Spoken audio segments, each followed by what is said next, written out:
ఆంధ్ర ప్రాంతంలో 54 సంవత్సరాల వయసు కలిగిన తల్లి, 3 పిల్లలు, భర్త రిటైర్డ్ అయిపోయాడు. మంచి సుఖవంతమైనటువంటి జీవితం. 54 సంవత్సరాల వయసులో ఆ తల్లికి ఏ మాయదరు జబ్బు వచ్చిందో నాకు తెలియదు.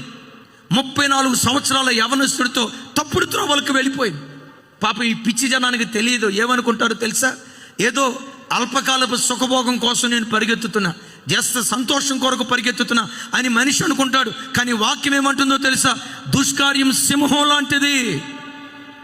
సింహం నోట్లో పెడితే వాడిని చంపకుండా వదిలిపెడుతుందా? వాడి రక్తం పీల్చకుండా వదిలిపెడుతుందా? వాడి మాంసాన్ని చీల్చి ముక్కలు చేయకుండా విడిచిపెడుతుందా? దుష్కార్యం సింహం.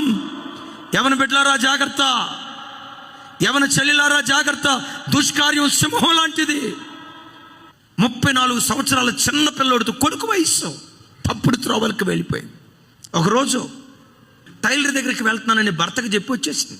ఒంటి నిండా నగలేసుకొని వచ్చింది. వాడికి డబ్బు కావాల్సి వచ్చింది. వాడి దరిద్రపు కోరికలని తీర్చుకున్న తర్వాత ఆ గదిలోనే ఉంచి చంపేసి బాత్రూంలో కుక్కేసి నగలంతా ఒలుచుకొని వెళ్ళిపోయాడు.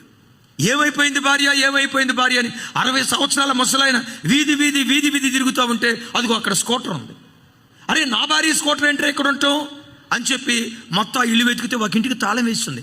ఏంటో ఇంటికి తాళం వేసిందని చూస్తే దుర్వాసన వస్తుంది.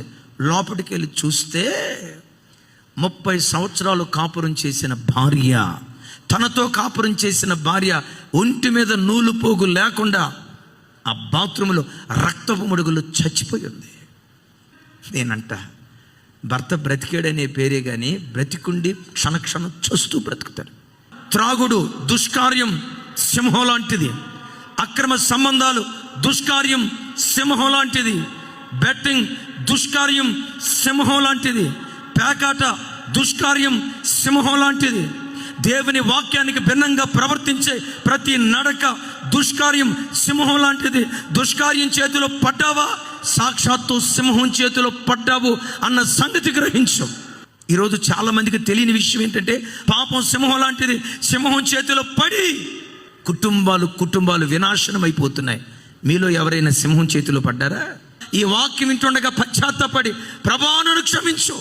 ఆయన సన్నిధిలో నువ్వు పశ్చాత్తాపడితే, నీ పశ్చాత్తాపాన్ని చూసి క్షమించుటకు సిద్ధమైన మనసు కలిగిన దేవుడు నీ ప్రక్కకొచ్చి సింహపు నోటి నుంచి దేవుడు నిన్ను తప్పించడం ప్రారంభిస్తాడు.